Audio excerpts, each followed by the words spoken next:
Mohon perhatian, diberitahukan kepada seluruh peserta Zoom Academy Power Team. Sebelum kita masuk kepada materi Zoom kali ini, perkenankan saya menyampaikan beberapa aturan penting di saat Zoom berlangsung. 1. Peserta dilarang keras menghidupkan mic di saat penyampaian materi Zoom.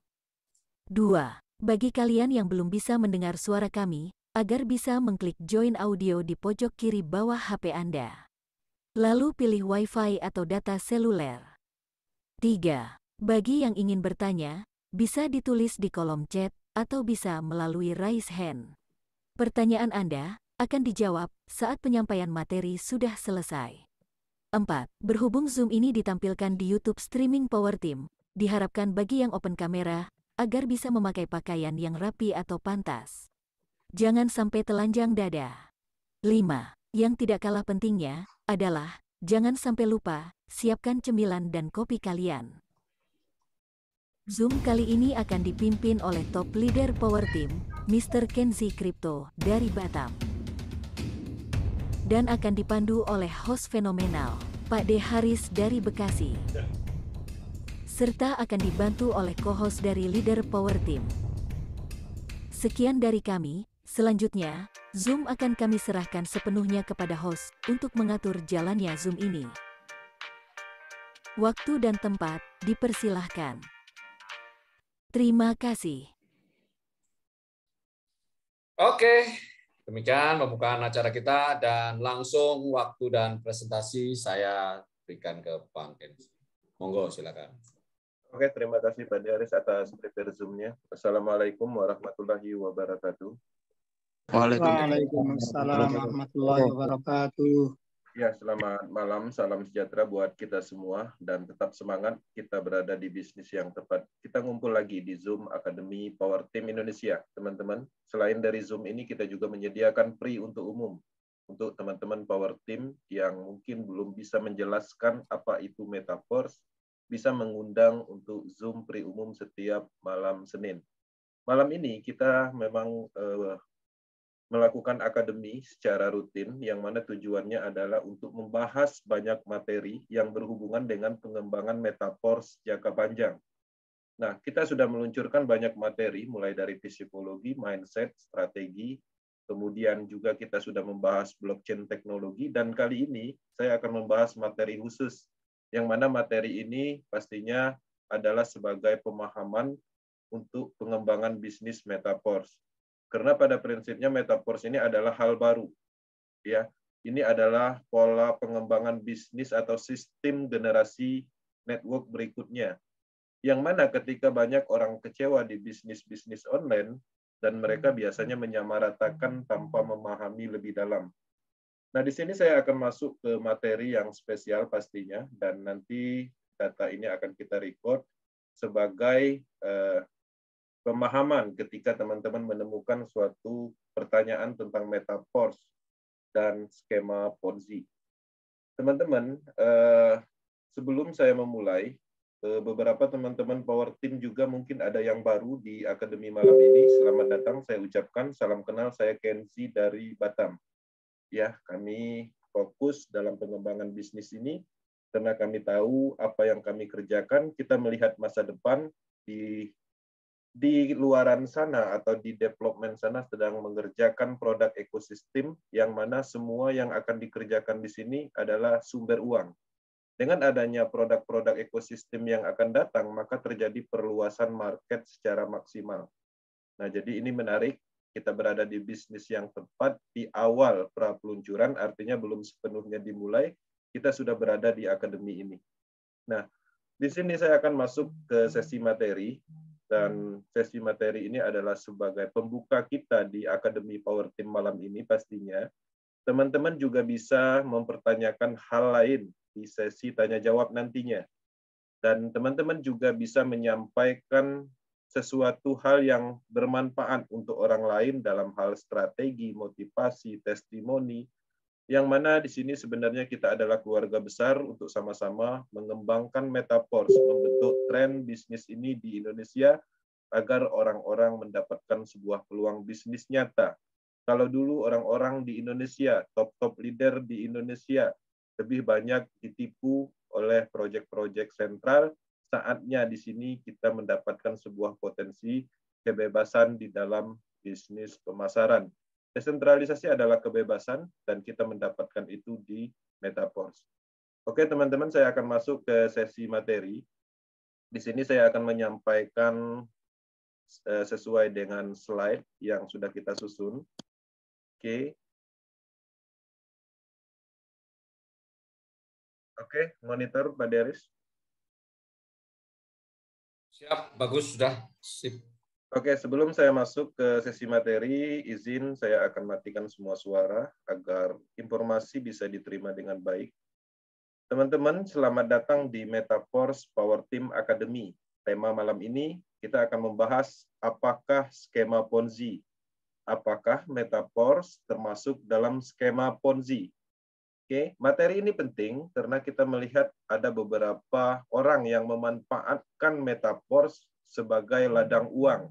Mereka mempostingkan atau mereview Metaverse tidak sesuai dengan fakta dan data, yang mana tujuannya adalah untuk mendapatkan keuntungan. Contohnya kalau di YouTube, mereka akan mendapatkan keuntungan dari monetis iklan, ya, yang ada di sana namanya monetis iklan, sehingga mereka menarik perhatian dengan mereview hal-hal yang negatif tentang Metaverse karena mereka tahu Metaverse itu adalah bisnis yang cukup diminati.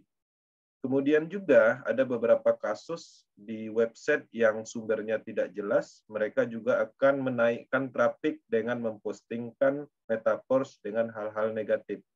Nah, salah satu hal negatifnya pastinya adalah skema Ponzi. Oke.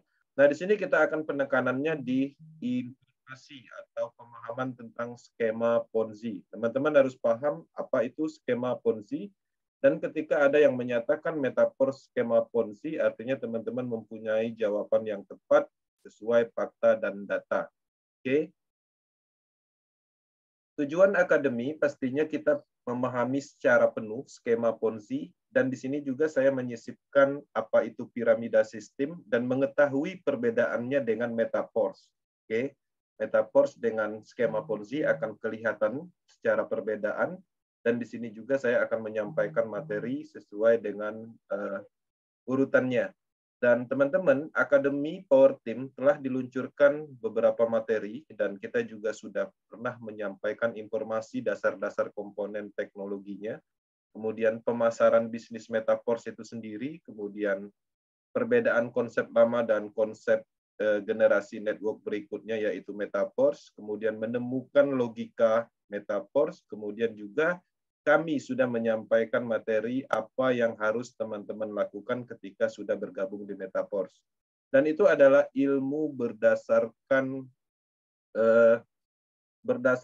apa yang kami lakukan, bukan berdasarkan teori. Jadi apa yang kami lakukan dan berhasil pastinya kita bagikan, kita berikan kepada mitra Power Team yang mana tujuannya adalah untuk manfaat. Oke, kita masuk di sini skema piramida. Oke, teman-teman. Di dalam poin ini ada beberapa kasus orang menganggap bahwa skema piramida dan skema Ponzi itu adalah sama. Oke. Nah, di sini saya akan jelaskan skema piramida itu menggunakan barang yang mana biasanya bergerak di kamuflase MLM. Barang yang diperdagangkan sebagai sebuah kamuflase untuk menarik atau mengumpulkan dana masyarakat, namun nilai jual barang tersebut tidak diutamakan. Ya, salah satu contohnya itu adalah kurangnya kualitas dari barang tersebut, tapi secara persentase kualitasnya di markup, ya, tidak sesuai dengan aslinya.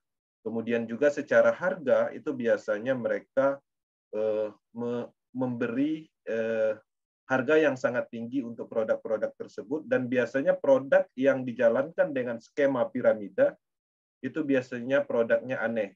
Artinya orang yang dalam kategori tidak mengetahui produk tersebut, baik itu fungsional atau sejarahnya atau bahan bakunya, yang pada umumnya adalah tujuannya agar mereka bisa memarkup semua potensi atau fungsionalnya, kualitasnya. Nah, itu adalah skema piramida. Artinya skema piramida itu jelas dia menggunakan produk. ya, untuk mengumpulkan dana masyarakat. Nah, di sini ada satu konsep lagi namanya skema Ponzi. Ini menggunakan keuntungan dari investasi sebagai sebuah kamuflase untuk menarik atau mengumpul dana masyarakat, namun nilai jual barang atau investasi tersebut tidak diutamakan. Jadi pembayaran ini biasanya skema Ponzi ini dia menggunakan sistem investasi yang mana dana investasi itu tidak jelas mau diputar kemana dan tidak ada transparansi. Nah, pada prinsipnya skema Ponzi itu adalah pengumpulan dana yang mana nilai dari investasi atau janji profit yang dijanjikan adalah dibayar dari investor yang baru bergabung. Oke. Skema Ponzi dan skema piramida memiliki kesamaan, yaitu sama-sama mengumpulkan uang masyarakat. Itu poinnya di situ. Oke, melalui rekrutmen anggota baru secara berkelanjutan. Dan biasanya ini dikembangkan oleh founder dan tim leader untuk memasarkan skema ini. Nah, teman-teman harus memahami ini karena skema piramida dan skema Ponzi itu dianggap sama, tapi pada prinsipnya dia mempunyai perbedaan yaitu di produknya. Ya, seperti itu. Kemudian di sini kita masuk di dalam sejarah skema Ponzi. Materi malam ini pastinya kita akan terfokus di skema Ponzi-nya, bukan di skema piramidanya. Ya, kenapa? Karena ada beberapa kasus yang menyatakan bahwa Metaverse adalah skema Ponzi. Kita akan bahas atau kita akan lihat di mana perbedaannya, apakah benar Metaverse itu adalah skema Ponzi. Sejarah skema Ponzi ini dicetus oleh Charles Ponzi yang kemudian menjadi terkenal pada tahun 1920. Ini adalah orang Italia dan ini adalah sebagai penipu yang ada di Amerika Utara tepatnya. Skema ini dia menghasilkan uang atau menjanjikan keuntungan 50% kepada mitranya dalam waktu 45 hari. Nah, keuntungan 100%-nya itu bisa didapat dalam waktu 90 hari. Pengembangannya itu mereka menggunakan tim-tim leadernya untuk melakukan promosi atau mendapatkan investor-investor baru. Dalam hal ini penjualan kupon, ya, kupon atau pos dari negara lain. Kemudian juga dikembangkan dalam bentuk arbit. Kemudian skema ini berjalan lebih dari setahun sebelum runtuh dan merugikan investor sebanyak 20 juta triliun. Oke. Ini awalnya adalah skema Ponzi atau sejarahnya. Artinya, Ponzi itu diambil dari nama Charles Ponzi. Oke, kita lanjut. Nah, di sini saya akan detailkan apa itu skema Ponzi. Skema Ponzi adalah pengumpulan dana dengan modus investasi palsu yang membayar keuntungan kepada investor, ya, yang bukan berasal dari keuntungan yang diperoleh dari kegiatan operasi perusahaan atau real pengembangan bank, atau dalam hal di sini tidak ada proyek yang dikembangkan. Namun investasi itu dibayar dalam hal penggunaan dananya itu diambil dari anggota baru. Dan ini secara proses pengembangannya itu melakukan dengan cara merekrut anggota baru pastinya. Dan pastinya keuntungan di sini jelas karena ada pengumpulan dananya adalah ke sentral atau ke perusahaan atau ke orang yang membuat proyek tersebut. Dan pada akhirnya sistem ini akan runtuh ketika si owner mendapatkan keuntungan atau ketika tidak ada lagi orang yang bergabung, dalam arti mereka sudah mendapatkan keuntungan baik dari sisi foundernya ataupun ownernya. Kemudian cara kerja skema Ponzi. Pertama di sini dijelaskan dia menjanjikan hasil yang menggiurkan. Jika investor berhasil mengajak orang lain untuk bergabung, investor lama akan dibayar dengan uang dari investor baru. Oke. Saat investor baru menginginkan keuntungan, nantinya akan dibayar dengan uang investor baru lainnya. Pola ini akan terus berjalan sehingga para investor akan mencari investor-investor baru. Oke. Skema ini akan hancur pastinya, yang membuat sistem ini sudah mendapatkan keuntungan. Ketika owner sudah mendapatkan target keuntungan, biasanya bisnis ini akan berhenti. Atau mungkin sudah tidak ada lagi investor yang bergabung, maka sistem ini akan berhenti. Nah, uniknya investasi skema Ponzi ini biasanya bermain atau menggunakan legalitas. yang bisa meyakinkan investor atau masyarakat. Mereka menjual nama-nama besar sebagai endorse, kemudian menggunakan legalitas perusahaan ternama yang perusahaan tersebut sebenarnya udah pilot. Kemudian sistem pengolahannya itu terbungkus rapi, biasanya terlihat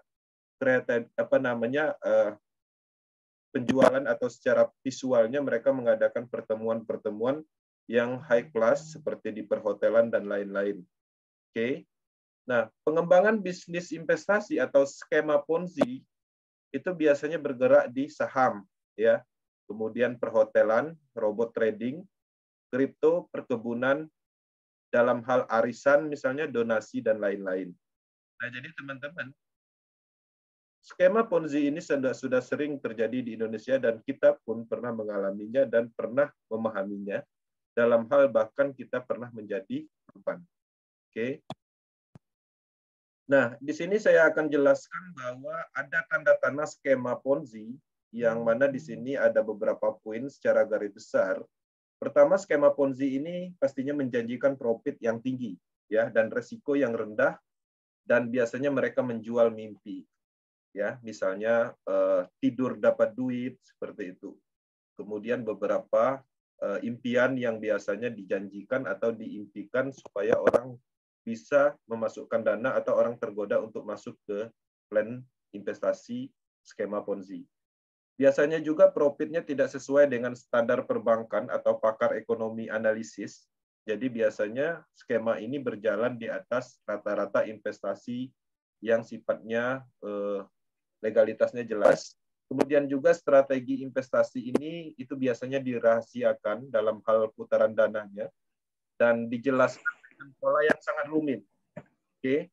Kemudian tidak diberikan akses untuk melihat dokumen investasinya, serta arus penggunaan dana historikalnya itu juga tidak transparan.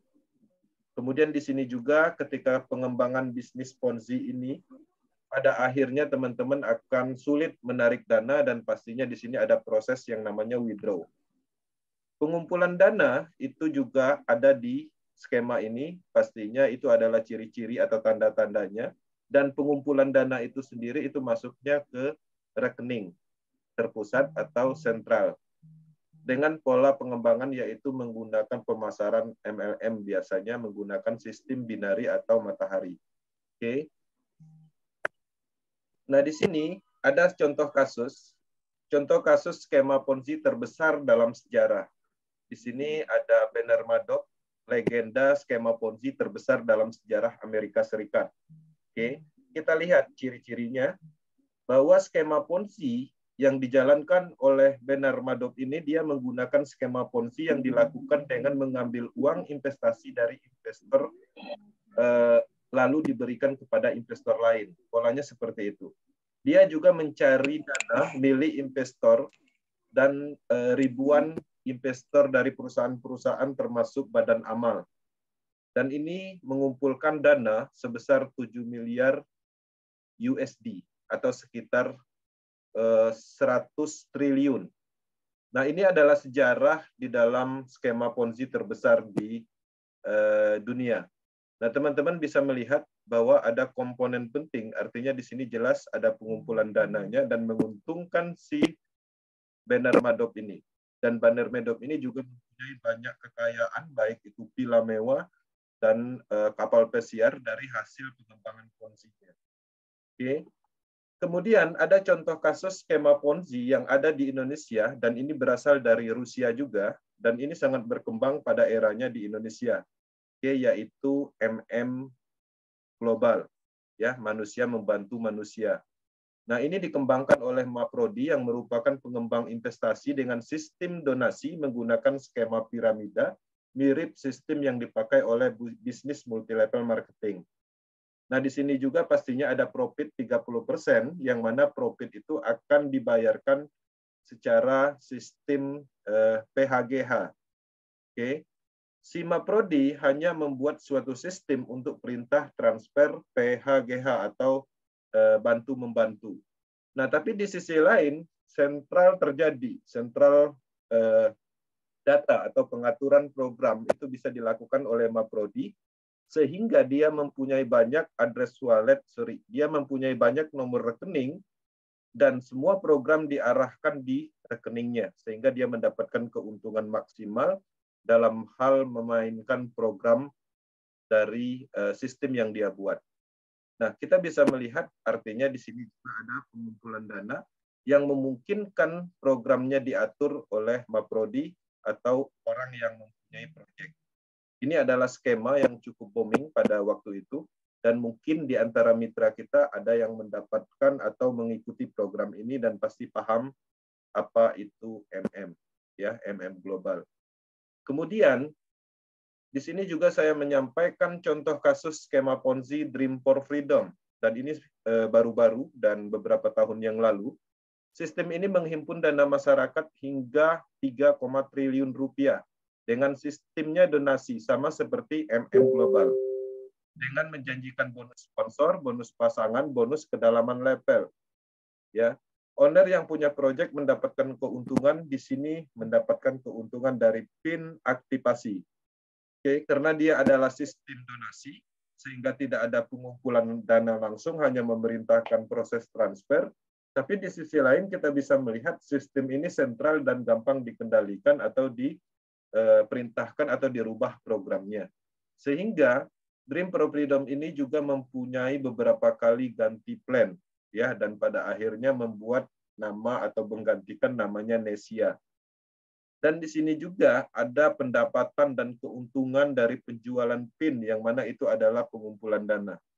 Oke. Kemudian apalagi di sini juga ada contoh kasus skema Ponzi, yaitu PGMC. Skema ini adalah skema yang menawarkan investasi emas, keuntungan, yang mana mereka menyebutnya dividen. Ya, pembayarannya itu 10-20% per bulan.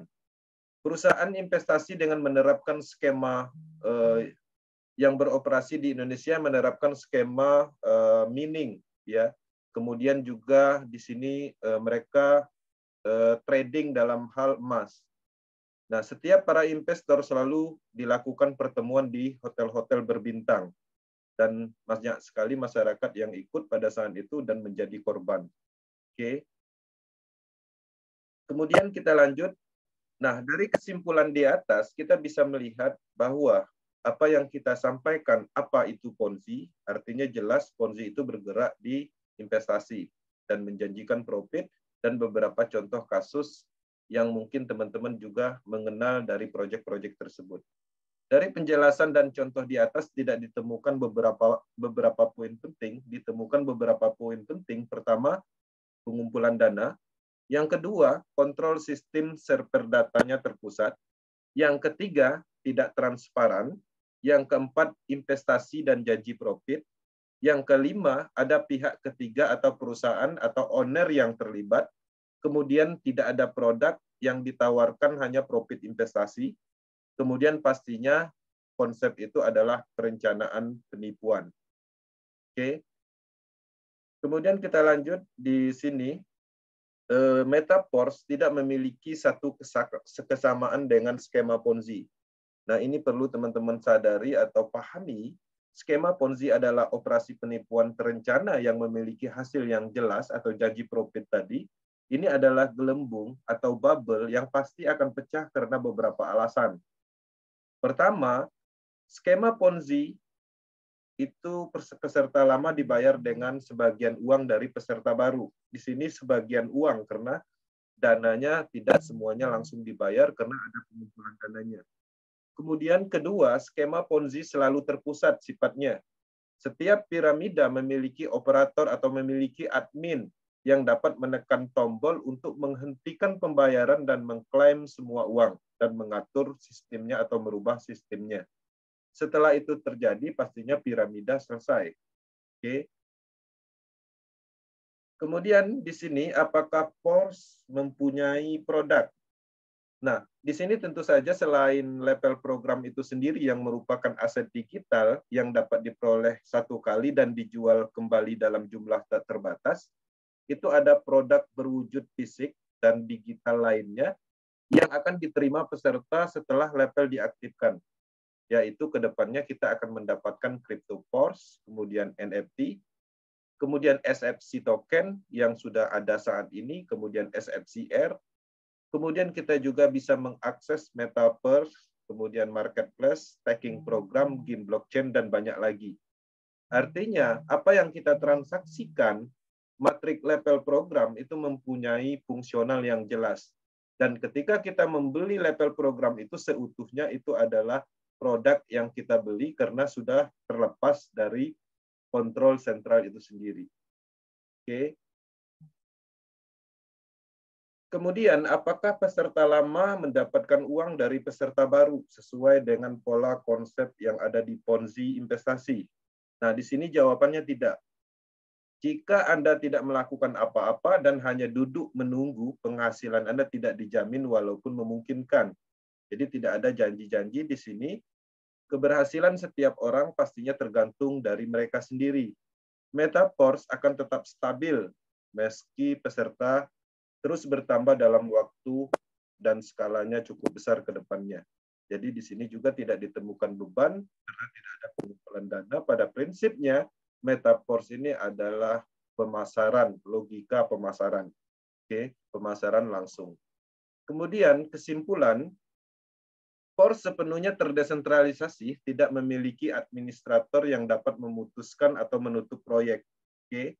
Saldo smart contract itu tetap kosong dan semua transaksi dilakukan peer-to-peer atau secara langsung antar peserta. Force memiliki produk baik digital maupun fisik. Oke. Kemudian juga dapat dijual dalam jumlah tak terbatas. Tidak ada risiko ketika kita bergabung dengan Metaverse. Jika Anda bekerja dan memasarkan, Anda dibayar langsung. Kemudian juga di sini di Metaverse itu tidak ada campur tangan dalam hal operasi platform atau sistemnya tidak dikendalikan. Jika kita menjual Matrix kepada peserta baru, itu dibayar langsung ke dompet, handphone kripto, atau dompet wallet masing-masing. Oke. Nah, ini menarik, artinya dari kesimpulan yang kita dapat di Metaverse sama sekali tidak mengarah ke situ. Kemudian di sini, kemudian yang selanjutnya di sini juga kita bisa melihat bahwa skema piramida itu dapat ditutup kapan saja oleh oleh si pembuatnya, sorry. Jadi skema piramida itu kapan saja bisa ditutup, sedangkan deep force itu selama internet ada karena sistemnya ada di jaringan Polygon. Oke. Peserta platform force, baik leader maupun pendatang baru memiliki keadilan. Jadi di sini kedudukannya sama, statusnya adalah mitra. Jadi tidak ada posisi dalam hal struktur jaringan seperti binary system, karena semua orang ketika membeli Matrix, itu bentuk matriknya sama, seperti S3 adalah 3 space kosong dan S6 6 space kosong. Jika kita semua di sini berhenti, tetapi satu memutuskan untuk melanjutkan, maka itu berfungsi dengan baik untuk satu orang. Oke, yang tidak mungkin dalam skema Ponzi. Nah, kita bisa melihat kalau skema Ponzi, kalau seandainya semua orang berhenti dan satu aja melanjutkan, maka pastinya itu tidak akan pernah berjalan. Oke. Tidak ada yang dapat menghentikan operasi platform Metaverse karena fungsi dijamin oleh smart contract. Ya, yang tidak dihapus atau tidak dapat diubah. Bahkan jika situs web berhenti atau berfungsi, semua data dan seluruh struktur itu tetap utuh dan smart contract akan terus berfungsi selama ada listrik dan akses internet. Oke. Kemudian juga Anda perlu memahami bahwa dalam proyek investasi Anda diberi uang Anda kepada admin dan mereka dapat melarikan diri ya dengan uang Anda kapan saja. Dan dalam hal Metaverse ini itu tidak ada pola seperti itu karena tidak ada pengumpulan dana. Nah, dan pastinya ketika ada pengumpulan dana itu resikonya 100% karena dananya ada di pihak ketiga. Nah, di sini beberapa kasus atau beberapa YouTuber yang mereview tentang Metaverse mengacu ke klaim SEC yang mana di SEC juga membahas tentang proses adalah skema Ponzi. Oke. Tapi di sisi lain, Lado Oktanikov itu telah menjelaskan detailnya di TV di Georgia, di negaranya, yaitu IMIDI TV, dan itu di wawancara tentang PMSEC itu tidak mendasar. Oke. Kemudian juga Vlado Oktanikov telah menyampaikan di dalam video khusus bahwa tuduhan dan berita yang disampaikan oleh SEC itu adalah palsu, ya, dan mengancam kebebasan semua orang dalam hal desentralisasi. Jadi kesimpulannya, yang kesekian kalinya proses dicoba atau dibentukkan oleh kekuasaan sentral. Bukan satu kali aja, pertama di tahun 2020, proses dibenturkan oleh SEC Filipina, kemudian Sekuritas Montana, bahkan Indonesia pun juga termasuk OJK pernah merilis proses. Kemudian juga terakhir yang cukup besar yaitu SEC USA, ya, yang ada di Amerika Serikat. Dan sampai saat ini proses terus ada, dan ini salah satu bukti nyata kekuatan matriks sistem terdesentralisasi yang mana ini cukup kuat. Jadi dengan adanya ulah dari sentral seperti otoritas tertentu seperti SEC, ini membuktikan bahwa apa yang kita sampaikan di awal tentang proses itu cukup menjadi bukti dengan segala kekuatannya. Logikanya ketika SEC US sudah menyatakan bahwa ini adalah skema Ponzi, pastinya biasanya website itu akan di-shutdown dan orangnya akan dicari atau dijemput paksa. Nah, dalam hal kasus SEC, Vlado Oktanikov telah merespon apa yang dituduhkan oleh SEC dan mereka menjelaskan secara detail sebanyak beberapa halaman, tapi sampai saat ini SEC itu tidak menjawab. Nah, kasus ini adalah kasusnya proses dan tidak ada hubungannya dengan Metaforce. Tapi di sisi lain, karena Vlado sebelumnya adalah pengembang dari proses, maka dia mengklarifikasi matriks sistem yang ada di proses itu tidak mengandung unsur Ponzi. SEC juga melawan Rivel, itu yang teman-teman perlu ketahui. Jadi di dalam pengembangan bisnis desentralisasi pastinya benturannya adalah ke sentral, ya. Binance juga, ya. Proses dan SEC juga melawan semua proyek cryptocurrency yang sukses dan mereka akan mencoba dalam hal desentralisasi untuk sentral supaya mereka mendapatkan keuntungan. Oke. Pernyataan SEC tentang proses itu adalah skema Ponzi, itu adalah bohong dan fitnah, dan Vlado bisa membuktikannya. SEC menyesatkan dan mengklaim bahwa ada investor di dalam proses dan ada investasi, ada pengumpulan dana sebesar $300 juta. Tapi pada prinsipnya di proses itu tidak ada pengumpulan dana. Oke. Baik di masa lalu dan proyek saat ini, Vlado membuat anti piramida. Itu yang teman-teman perlu ketahui. Yang telah dibuktikan berkali-kali tidak seperti SEC, yang mana selama ini terus mengganggu proyek-proyek desentralisasi karena mereka tidak mendapatkan manfaat. Oke.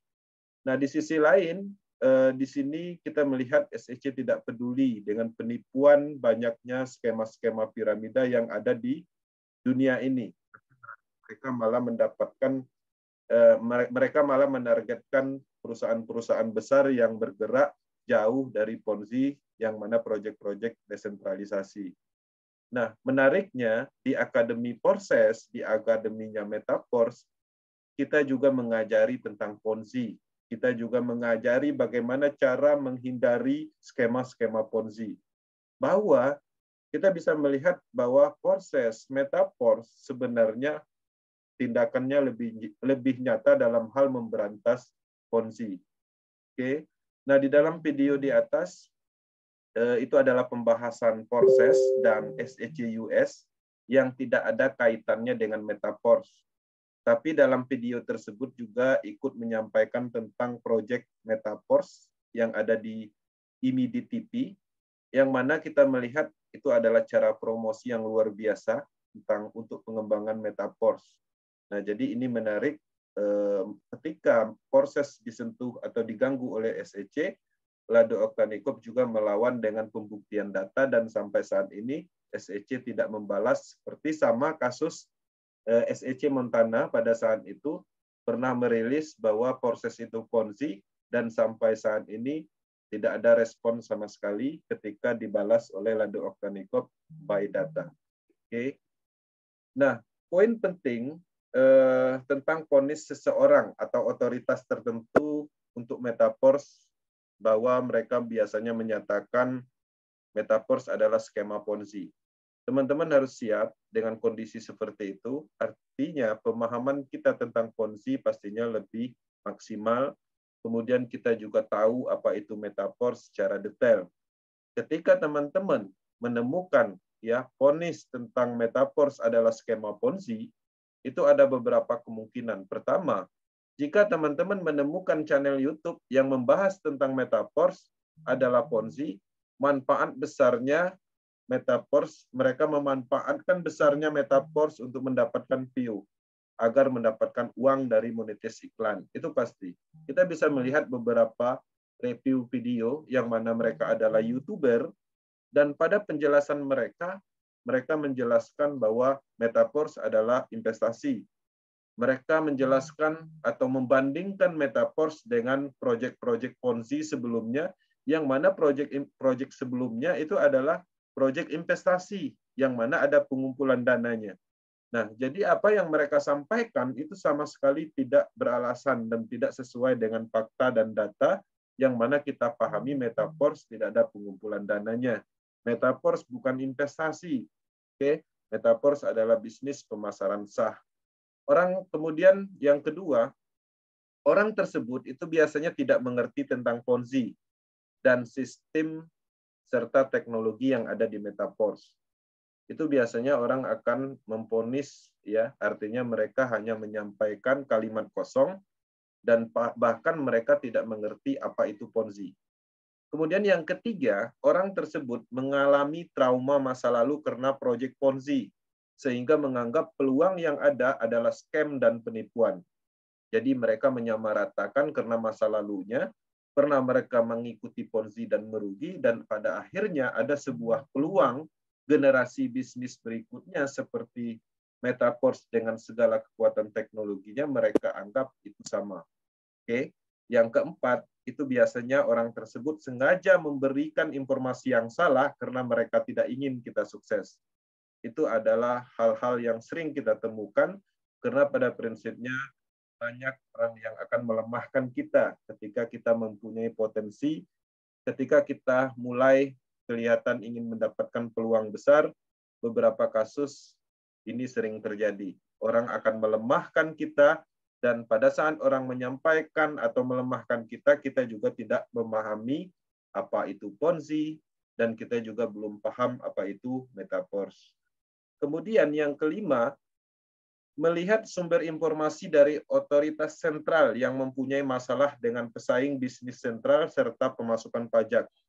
Nah, jadi banyak sekali review yang terjadi. Orang melihat metaverse mengacu misalnya kepada SEC. Dan kita sama-sama tahu SEC itu sendiri, semua proyek cryptocurrency yang besar pasti diganggu. Karena pada prinsipnya mereka mengakui cryptocurrency project itu hanya Bitcoin, karena mereka tidak menemukan development-nya atau pengembangnya. Dan selain dari itu, pasti akan bermasalah dengan SEC. Dan beberapa kasus telah terjadi seperti Binance, Ripple, dan lain-lain. Oke. Nah, di sini catatan penting, jika ada satu saja kesamaan metaverse dengan Ponzi, Power Team akan berhenti menjalankan bisnis ini. Bahkan konsep matrik metaverse dinyatakan anti Ponzi, bahkan kita mengajari orang-orang tentang Ponzi. Force adalah bisnis sah dalam pemasaran yang mempunyai produk blockchain nyata, produk matrik level, Force Coin, NFT, metaverse, dan banyak lagi. Semua produk blockchain akan terus dikembangkan di proyek ini. Oke. Kemudian, sebagai catatan, Ponzi itu adalah cari-cari orang. Ya, cari rep. Kemudian ada bonus sponsor, ada profit ROI, ada bonus matching, ada bonus kedalaman level, ada dana yang dikumpulkan atau terkumpul, pastinya nipu orang, proyek bertujuan untuk penipuan atau scam, kemudian tidak transparansi, kemudian sistem menguntungkan debt atau sekelompok orang, tidak ada keadilan di dalam sistem, kontrol sistem terpusat, dan server data terpusat. Oke, biasanya menjalankan konsep pola binari sistem atau matahari sistem, trinary, tanpa menggunakan teknologi smart contract terdesentralisasi. Oke, dalam hal catatan ini, satu pun tidak ditemukan di Metaverse. Oke, teman-teman, di dalam pengembangan Metaverse, mindset kita harus berubah di dalam pengembangan ini. Ya, kalau dulu mindset kita berbisnis pemasaran, kita mencari orang. Menariknya mindset kita di Metaverse itu pastinya dirubah. Kita dicari orang. Orang akan datang untuk bergabung dengan Metaverse dengan melakukan perulangan pemasaran. Salah satu bukti implementasi nyata 187, hampir 200 di proses BUSD dan Metaverse, semua mitra langsung Power Team satupun tidak pernah kita hubungi atau kita ajak, yang mana semua orang yang mencari untuk bergabung dengan sendirinya. Itu adalah salah satu bukti nyata bahwa nilai dari Metaverse itu cukup tinggi secara market. Artinya kita tidak perlu sebenarnya ngotot dalam hal mencari orang seperti pengembangan pada umumnya, tapi di sini kita mengaktifkan ilmu pemasaran, karena produk ini nyata, bisnis ini nyata, maka dengan sendirinya orang akan datang. Teman-teman, lakukan bisnis pemasaran ini setiap hari dengan penerapan komitmen dan konsisten serta fokus, karena satu-satunya bisnis yang bisa melakukan penerapan komitmen dan konsisten hanya ada di Metaverse, karena Rado Oktanikop hanya membuat sistem, membuat logika pemasaran yang diimplementasikan dalam proyek matrix system yang tertanam di jaringan Polygon. Pada prinsipnya kita hanya membeli program dan produk tersebut, dan itu berlaku untuk umum, artinya semua orang bisa mendapatkan itu tanpa ada campur tangan seseorang, tanpa ada campur tangan Rado Oktanikop itu sendiri, karena sistemnya sudah berada di smart contract jaringan Polygon. Oke. Teman-teman, ya, jadi materi malam ini tentang pembahasan Ponzi sudah kita sampaikan, dan pastinya ini ada hubungannya dengan pengembangan-pengembangan yang ada di Indonesia. Teman-teman mungkin banyak dibenturkan dengan pemahaman-pemahaman yang salah, ya, ponis-ponis yang tidak sesuai dengan fakta dan data. Harapannya dengan adanya materi malam ini, teman-teman bisa memahami bahwa Ponzi itu adalah skema investasi yang dijalankan untuk menipu, dan pastinya ada pengumpulan dananya, ada ownernya, ada individu yang diuntungkan. Nah, di Metaverse, teman-teman bisa memahami sendiri, tidak ada satu ciri-ciri seperti Ponzi pada umumnya, dan ini menarik, dan bisnis ini akan terus berlanjut di dalam pengembangan di Indonesia. Power Team Indonesia akan selalu mendukung perkembangan Metaverse secara umum di Indonesia untuk penciptaan peluang, dan Metaverse Power Team Indonesia banyak sekali tim leader yang bisa ditemukan dengan pemahaman maksimal tentang proyek ini. Kita juga punya channel YouTube untuk pendalaman materi atau akademi-akademi tentang Metaverse. Kita juga ada edukasi di WhatsApp group, Telegram group, Facebook group, dan banyak lagi sumber informasi yang kita buat, yang mana tujuannya adalah untuk penciptaan peluang baru di Indonesia. Oke, terima kasih atas perhatiannya, dan itu adalah materi yang kita sampaikan spesial malam ini. Lebih dan kurang saya mohon maaf, semoga bermanfaat dan membantu dalam hal mengklarifikasi tentang penemuan-penemuan yang ada di lapangan. Dan setelah ini kita ada sesi tanya-jawab, teman-teman bebas melakukan tanya-jawab atau apapun yang ingin diceritakan. Dan saya akhiri, saya kembalikan ke moderator untuk sesi berikutnya. Terima kasih.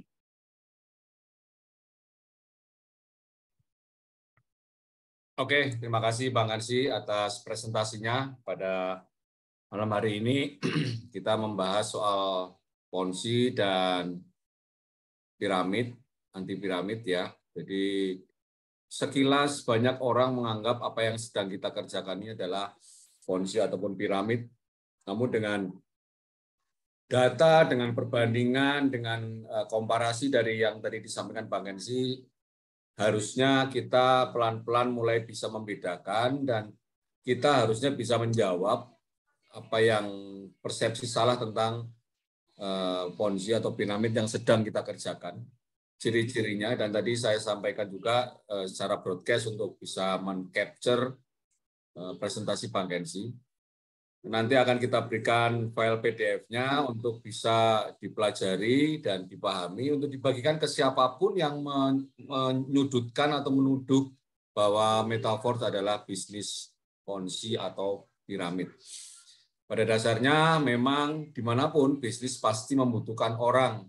Tidak ada bisnis di dunia ini yang tidak membutuhkan orang.